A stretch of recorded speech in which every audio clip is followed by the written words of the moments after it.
अस्सलाम वालेकुम। आज आप जैसे सब जानते हैं 77 रिपब्लिक डे मनाई जा रही है देश में और 70 साल हो गए माशाल्लाह हमारा कानून कॉन्स्टिट्यूशन बने हुए। तो आप सबको बहुत बहुत मुबारकबाद और बहुत अच्छा लगा आप सब लोगों ने यहाँ पे आज पार्टिसिपेट किया। उम्मीद है इंशाल्लाह आने वाले फंक्शन होंगे 15 अगस्त के 26 जनवरी की जो भी होंगे सब में आप जरूर शामिल होंगे।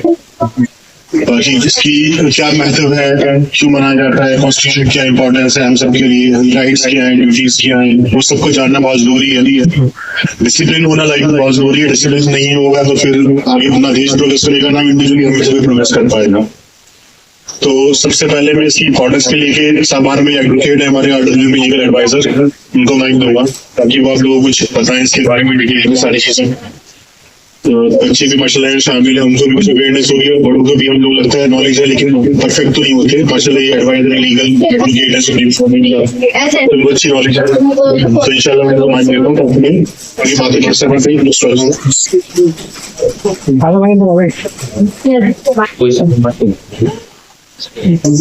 शाहनवाज कौन है? बहुत बहुत शुक्रिया अजीम भाई और आप लोगों का भी, आप लोग यहाँ पे आए।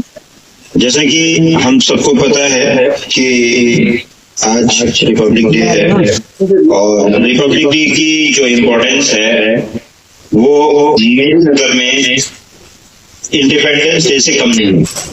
उसकी वजह क्या है कि कोई देश आजाद हो जाए, आजाद होने के बाद उसमें अगर कोई लॉ एंड ऑर्डर ना हो, कोई चलाने के लिए कोई आइन ना हो, कोई कॉन्स्टिट्यूशन ना हो, तो वो देश कैसे चलेगा। एक घर, छोटा मोटा घर भी हो, उसको वो भी नियम कानून से ही चलता है। अगर जब इंडिया देश हमारा आजाद हुआ था तो बहुत सारे दुनिया भर की जो है प्रिंसली स्टेट्स थे, बहुत सारे पार्ट्स में, छोटे छोटे पार्ट्स में बटा हुआ था। उसको कंसोलिडेट करके हर किसी छोटे जो भी स्टेट्स थे, छोटे छोटे थे, प्रिंसली स्टेट थे, प्रोविंशियल स्टेट थे, सबके अपने कानून थे। आपको पता है कि हमारा देश बहुत ही ज्यादा डाइवर्स है। साउथ में किसी तरह का कानून चल रहा था, कोई राजा चला रहा था, नॉर्थ में किसी तरह का, और छोटे छोटे प्रांतों में जो बटे हुए थे, इसको संगठित करके डाइवर्सिटी, इतनी डाइवर्स कंट्री को एक साथ लाना ये बहुत ही मुश्किल काम था। That was not an easy task. जब ये देश हमारा आजाद हो गया तो उससे आजादी से पहले ही ये बात शुरू हो गई थी, क्योंकि इतना इम्पोर्टेंट था ये कि आजादी से पहले 1946 में ये बात शुरू हो गई थी कि देश चलेगा कैसे, अंग्रेज चले जाएंगे तो देश चलेगा कैसे। तो 9 दिसंबर 1946 को ये एक मीटिंग हुई कॉन्स्टिट्यूएंट असेंबली बनाने की, और पहली कॉन्स्टिट्यूएंट असेंबली की जो मीटिंग है वो 9 दिसंबर 1946 को। उसके बाद में वहां पे हुआ कि जैसे हम लोग आज इकट्ठा हुए हैं, अब डिसाइड होगा कि कैसे कॉन्स्टिट्यूशन बनेगा, क्या होगा। 13 दिसंबर 1946 को कॉन्स्टिट्यूशन का ऑब्जेक्टिव रेजोल्यूशन पास किया गया कॉन्स्टिट्यूएंट असेंबली के अंदर। ऑब्जेक्टिव रेजोल्यूशन क्या होता है कि हम कॉन्स्टिट्यूशन क्यों बनाना चाहते हैं, what is the reason behind that, क्या वजह है। उसी का मॉडिफाइड फॉर्म हमारा प्रीएम्बल।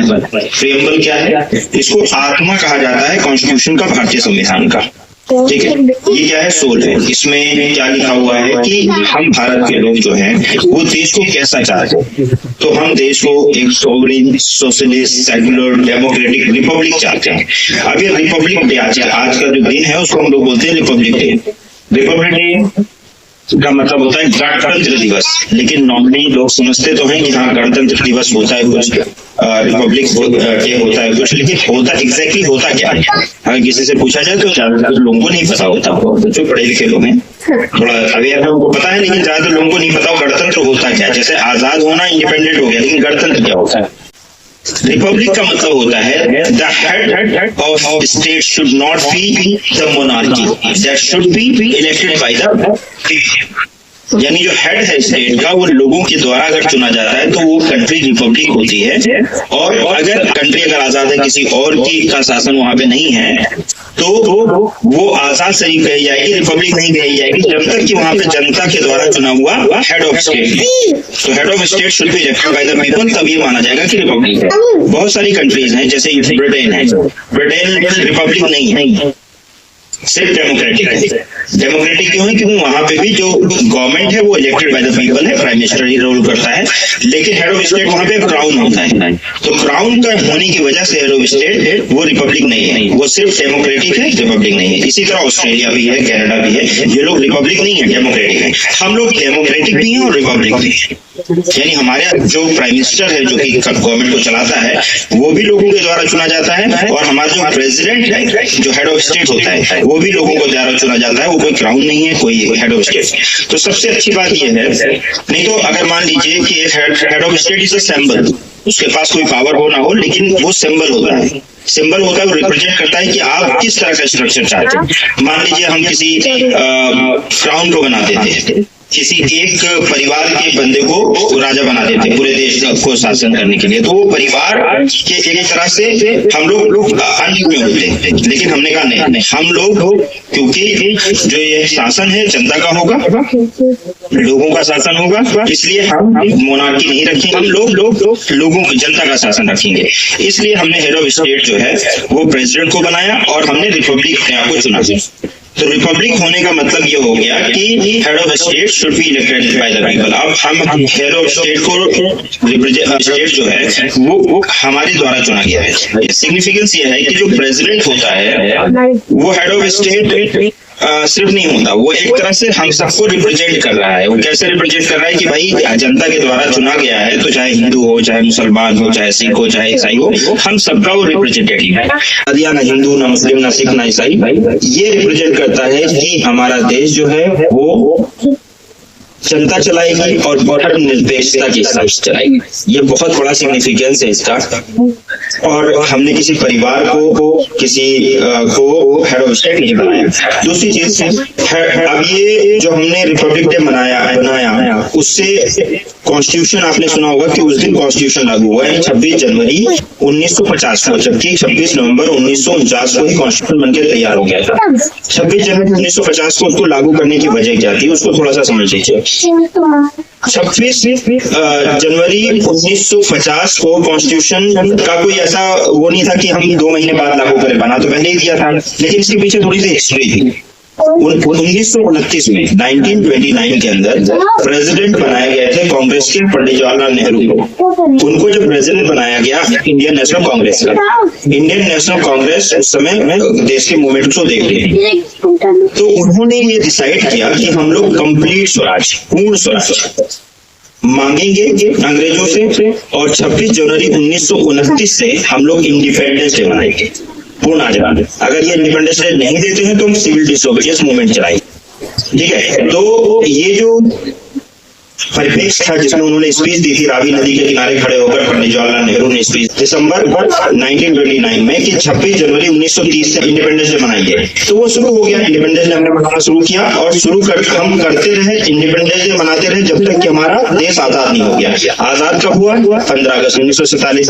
अब जब 15 अगस्त 1947 को आजाद हुआ तो हमारे पास 26 जनवरी को मनाने का कोई बचा नहीं कि भाई आजादी तो हम मनाते थे 26 जनवरी को, कोई बचा नहीं। तो हमने डिसाइड किया कि जब हमारा कॉन्स्टिट्यूशन बन गया 26 नवंबर 1949 को, तो हमने डिसाइड किया कि नहीं, 26 जनवरी जो हम मनाते हिस्टोरिकली वो एज ए इंडिपेंडेंस डे मनाते थे। अब क्या करेंगे, हम 26 जनवरी 1950 को लागू करेंगे पूरा कॉन्स्टिट्यूशन, और तब से हम जो है इसको मनाएंगे एज ए रिपब्लिक डे। तो इसीलिए रिपब्लिक डे को 26 जनवरी को झंडा कौन फहराता है? प्रेसिडेंट। और इसको अनफोल्ड करते हैं मतलब फहराना। और जो 15 अगस्त है उसमें फ्लैग होस्टिंग होती है। होस्टिंग का मतलब क्या है कि फ्लैग ऊपर जाता है, जैसे हमारा हुआ क्या था कि जो यूनियन जैक था, जो अंग्रेजों का झंडा था, वो नीचे आ गया 15 अगस्त को, और हमारा झंडा ऊपर गया था। तो आपने देखा होगा कि 15 अगस्त को झंडा ऐसे ऊपर की तरफ जाता है, पहले खींचते हैं, ऊपर जाते हैं, ये होता है फ्लैग होस्टिंग। तो ध्यान रखिएगा, फ्लैग होस्टिंग 15 अगस्त को होता है जो कि प्राइम मिनिस्टर करता है, और रिपब्लिक डे को फ्लैग अनफर्ड होता है, वो होस्टिंग नहीं होती, ऊपर नहीं जाता है, तो इसको बोला जाता है फ्लैग अनफर्ड करना। तो आज फ्लैग होस्टिंग नहीं है, आज फ्लैग अनफर्ड हुआ है। ठीक है, तो दोनों में फर्क है थोड़ा सा। ठीक है, फ्लैग होस्टिंग 15 अगस्त को प्राइम मिनिस्टर करेगा, और प्रेसिडेंट जो है वो फ्लैग अनफर्ड करता है, और वो इसलिए करता है क्योंकि आज कॉन्स्टिट्यूशन ने हमें रिपब्लिक बनाया था और कॉन्स्टिट्यूशन पूरी तरह लागू हुआ है 26 जनवरी को। और उसी कॉन्स्टिट्यूशन ने प्रेसिडेंट का इंस्टीट्यूशन हमें दिया था कि प्रेसिडेंट भी वही होगा। ये बात भी उसने बताई, उससे पहले प्रेसिडेंट नहीं था, उससे क्राउन ही उससे पहले रिप्रेजेंट करता था इंडिया को। इंडिया रिपब्लिक नहीं था, रिपब्लिक 26 जनवरी 1950 को पूरी तरह हुआ। इसलिए हम लोग 26 जनवरी को मनाते हैं। अच्छा, आप कॉन्स्टिट्यूशन को हम इतना क्यों मानते हैं, उसके लिए पॉइंट मैं बात कर रहा हूँ। कॉन्स्टिट्यूशन को इतना ज्यादा हम क्यों वो करते हैं कि नहीं कॉन्स्टिट्यूशन से चलेगा धीरे, क्योंकि अगर कॉन्स्टिट्यूशन नहीं होगा, अगर रिटन कॉन्स्टिट्यूशन नहीं है, रिटन लॉज नहीं है, तो हमेशा जो पावरफुल होगा वो जो कमजोर होगा उसको दबाने की कोशिश करेगा, वन वे और अदर दबाएगा। हमारे रिजल्ट बहुत ही पावरफुल फंडामेंटल राइट हमें मिले हुए कॉन्स्टिट्यूशन ने दिया है। आइदर यू आर हिंदू, मुस्लिम, सिख और ईसाई, whoever you are, कोई भी आप हैं, आपको आर्टिकल 25 फ्रीडम ऑफ रिलीजन देता है। आर्टिकल 25 ऑफ इंडियन कॉन्स्टिट्यूशन क्या कहता है? आर्टिकल 25 ऑफ इंडियन कॉन्स्टिट्यूशन कहता है कि आपको पास पावर है, आप अपने रिलीजन को प्रोटेक्ट करें, ठीक है, अपने रिलीजन को प्रोफेस करें, अपने कंसाइंस जो आपका है, अपने रिलीजन को आप जो है प्रोपोगेट भी कर सकते हैं, लोगों को बढ़ा सकते हैं। भाई मेरा रिलीजन, आप किसी के रिलीजन को बुरा नहीं कह सकते, लेकिन अपने रिलीजन को आप अच्छा कहने का आपको पूरा अधिकार है। ये आपको किसने दिया है? आर्टिकल 25 ने दिया है, इंडियन कॉन्स्टिट्यूशन में फंडामेंटल राइट ने दिया है। अगर इसका कोई वायलेशन करता है तो आर्टिकल 32 के बेसिस पे आप डायरेक्टली सुप्रीम कोर्ट जा सकते हो। डायरेक्टली आप सुप्रीम कोर्ट रिट लगा सकते हो कि भाई मैं मुस्लिम हूं और मुझे नमाज पढ़ने से रोका जा रहा है, मेरा रिलीजन को प्रैक्टिस करने से रोका जा रहा है, मैं हिंदू हूं, मुझे पूजा करने से रोका जा रहा है, मैं क्रिश्चियन हूं, मुझे चर्च जाने से रोका जा रहा है। अगर ऐसा कोई भी करता है तो आप आर्टिकल 32 के बेसिस पर आप डायरेक्टली सुप्रीम कोर्ट में पिटीशन फाइल कर सकते हो। सुप्रीम कोर्ट को मैंडेटरी है कि वो एक्सेप्ट करे। आर्टिकल 32 जो है मैंडेटरी है, यानी आपको कॉन्स्टिट्यूशन ने आपको पावर दी है कि आप सुप्रीम कोर्ट जाओ और सुप्रीम कोर्ट मजबूर है इसको एक्सेप्ट करने के लिए पिटीशन आपका, क्योंकि आर्टिकल 32 भी फंडामेंटल राइट है, इतना पावरफुल है। तो ये क्यों जो 25 आर्टिकल है ये इतना इंपॉर्टेंट क्यों? आप सब याद रखिए, आपका फ्रीडम ऑफ रिलीजन जो है वो आर्टिकल 25 के अंदर है, जो कि फंडामेंटल राइट है। और जो हमारी जो कंट्री है इसीलिए सेकुलर है। एक चीज तो ये, इसलिए कॉन्स्टिट्यूशन को हम इतना मानते हैं। दूसरा, आप लोग अगर माइनॉरिटी है तो स्पेशल राइट देता है कॉन्स्टिट्यूशन, आर्टिकल 29 और 30 के अंदर। 29 में माइनॉरिटी को प्रोटेक्शन की बात करता है और 30 में माइनॉरिटी एजुकेशन इंस्टीट्यूशन को भी प्रोटेक्ट करता है। अब आप ये सोचिए कि आप माइनॉरिटी हैं और कॉन्स्टिट्यूशन आपका ख्याल रख रहा है कि आप माइनॉरिटी हैं, तो आर्टिकल 29 और 30 में आपको पूरा प्रोटेक्शन है, जो कि मेजोरिटी को नहीं दिया गया है। मेजोरिटी को आर्टिकल 29 और 30 का प्रोटेक्शन नहीं है, लेकिन माइनॉरिटी को है। तो आप सोचिए कि आपके लिए कॉन्स्टिट्यूशन कितना इंपॉर्टेंट है। कॉन्स्टिट्यूशन के लिए बचाने के लिए, जो कहते हैं ना कॉन्स्टिट्यूशन से देश चलेगा, कॉन्स्टिट्यूशन बचाने के लिए उसकी इंपॉर्टेंस को समझिए। और कॉन्स्टिट्यूशन बचाने के लिए लोग कहते हैं ना जान दे देंगे, तो सच में ये ऐसा कॉन्स्टिट्यूशन, ऐसा डॉक्यूमेंट है जिसके लिए जान दिया जाना चाहिए, क्योंकि अगर ये नहीं रहेगा तो आप नहीं रहेंगे।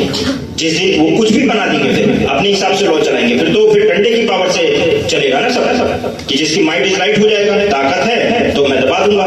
लेकिन कॉन्स्टिट्यूशन जो डाउन ट्रेडन है, जो सबसे गिरे हुए हैं, जो सबसे जिनकी वो है, मतलब जिनको कोई आवाज नहीं है, उनकी आवाज है कॉन्स्टिट्यूशन। भीमराव अम्बेडकर ने इसीलिए जो अपनी कॉन्स्टिट्यूशनल स्पीचेस आप उनकी देखेंगे तो उन्होंने उन लोगों का ध्यान रखने की बात की है हर बार जिनका कोई सुनने वाला नहीं है। तो यहाँ पे ये सबको पता है कि जो माइनॉरिटी रहेगा उसको सताया जाएगा। किसी भी कंट्री में जो माइनॉरिटी होता है उसको हमेशा वायलेशन होता है, उसको हमेशा सताया जाता है, उसको हमेशा प्रोसिक्यूट किया जाता है। तो हमारा जो संविधान है वो माइनॉरिटी प्रोटेक्शन के लिए भी है और मेजोरिटी के भी प्रोटेक्शन के लिए है, लेकिन वो ऑलरेडी उनके पास पावर होती है किसी भी कंट्री में, तो उनको प्रोटेक्शन की जरूरत नहीं होती। प्रोटेक्शन की जरूरत उनको होती है जो कमजोर होते हैं। तो माइनॉरिटी जो गिरे पड़े हैं, जो ऐसे लोग हैं, कॉन्स्टिट्यूशन ने हमें ये दिया है कि हम सब बराबर हैं, हम लोग धर्मनिरपेक्ष हैं। इसीलिए कॉन्स्टिट्यूशन की इंपॉर्टेंस है और इसीलिए आज हम यहाँ इकट्ठा हुए हैं कि इसके महत्व को समझा जाए, इस चीज को हल्का ना लिया जाए। और अगर कभी जरूरत पड़े कि कॉन्स्टिट्यूशन बचाने के लिए अपनी कुर्बानी देनी है, तो आज आजाद करने के लिए कुर्बानी नहीं देनी है, लेकिन कॉन्स्टिट्यूशन को बचाने के लिए कुर्बानी देने की जरूरत है। ठीक है, शुक्रिया, थैंक यू।